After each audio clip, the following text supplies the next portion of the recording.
Hello. So today I thought what I would talk about is how to find the right therapist for you. Now, this is something I feel very passionate about, and and I've got some pretty strong opinions about it, but I'm just going to go ahead and put them out there, and hopefully this will be something that you find helpful. So what do I mean by the right therapist for you? What I mean by that is it's going to be a therapist that you feel comfortable with. This whole, whether or not to go to therapy, this whole thing is for you. It should feel right for you. And if it doesn't, it doesn't. And you should know in the first session or two whether or not you feel comfortable with a person sitting across from you. Let me give you an example of what I'm talking about. Have you ever on an airplane had somebody sitting beside you and you just felt very comfortable with them? You immediately started conversing and it was easy and relaxing and you felt like you've known the person forever. Okay, so let's take that example and now take the opposite of that. Somebody sitting next to you on the airplane that you are actually physically pulling away from, and you don't feel comfortable sitting next to them. You don't want to make eye contact with them because you don't want to have to start a conversation, and so you just find yourself kind of just waiting for the flight to be over so that you can move away from this person. Now, why this happens, we could delve into it and try to figure it out, but the most important thing is not everybody feels right for us. And when you're talking about going into counseling and sitting with a counselor, you want it to be somebody that you feel comfortable with, that you have a sense that you can talk to, that they're easy to talk to, a sense that they understand you and that they care, and that they really are going to be on your team. And you should feel this pretty quickly. I think you should feel this within the first session or two. I can't tell you how many clients, when I ask them, have you ever been to therapy before? And if so, what was the experience like for you? So many clients will say to me, I didn't have a good experience in therapy, or it didn't work for me before. And then they go on to tell me that they didn't like their therapist, and they didn't agree with what they were saying, and didn't really, it just didn't work. And yet they stayed in therapy. So that's always amazed me, because this is for you. It has to feel right for you, and this is your time, and this is your money invested in you. And so you want to know that it's the right person, because I think that it's that relationship, the therapeutic relationship between you and your counselor, that's going to bring about the most change. It's going to bring about the success. And it can be quite exciting if it is the right person and watching this happen. But that relationship is number one, more important than anything else. Okay, so having said that, there are some obvious things you probably want to check out when finding a therapist. You'd want a therapist that has at least a master's degree or higher education. You'd want a therapist that probably is licensed. And I say that because if you're licensed, you have at least 2 years of experience being supervised by someone else during those first 2 years. So you know that that person at least has that supervision and experience if they're licensed. And also, to get licensed, you have to take a pretty hefty exam. And so you know that person has passed that licensing exam. You know they've been supervised. You know they got some experience. So that's all a good thing.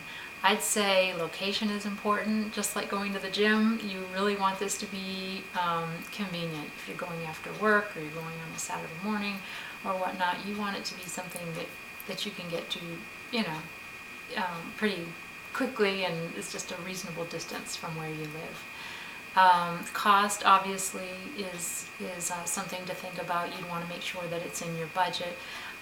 If you like the therapist, but you're worried that you're not going to be able to go to therapy consistently because it's getting too expensive, you'd want to bring that up in therapy. And you'd want to say, can we talk about your fees? Because I'm just not able to come on a weekly basis or whatever basis the two of you agreed on. And if you don't get that consistency and that momentum going, you might not get the help you really need. So it would be important to be authentic and honest and go ahead and bring that up. So the cost of the therapy is important. Also, whether or not the therapist is on your insurance plan. If you have insurance and counseling is covered on your insurance, you'd want to look on that insurance panel and find a therapist from that list. If you're doing self-pay, then you can get referrals from your primary care physician. You can get referrals from friends if they're, if they're not super private and they've gone ahead and told you they're in therapy and they like the therapist. You can get referrals from a website like Psychology Today. I'm on Psychology Today, for example. You'd find my profile there. You'd be able to see a picture of me and read all about my credentials and experience and the kind of therapy that I do. And I think those websites, and there's others like Psychology Today, but those websites really can be helpful because you can kind of scan all the different profiles and pick one. And a lot of therapists will go ahead and offer a free phone consultation or something so that you can see if this therapist might be a fit for you. So let's see, what else might be important? Gender might be important. Again, it goes towards whether or not you feel comfortable with a therapist. Maybe you feel more comfortable, for example, with a female therapist than you would a male therapist. And again, just know that about yourself and see what you tend to migrate to when you're looking through those profiles, for example. So I know it's going to happen after this video. I'm going to remember all the things I wanted to say.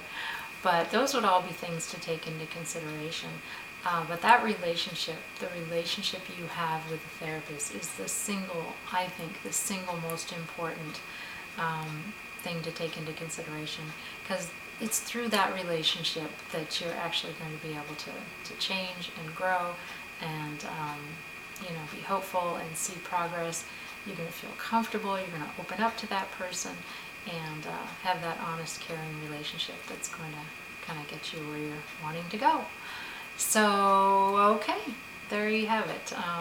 Some ideas on how to pick the right therapist for you and really trust yourself.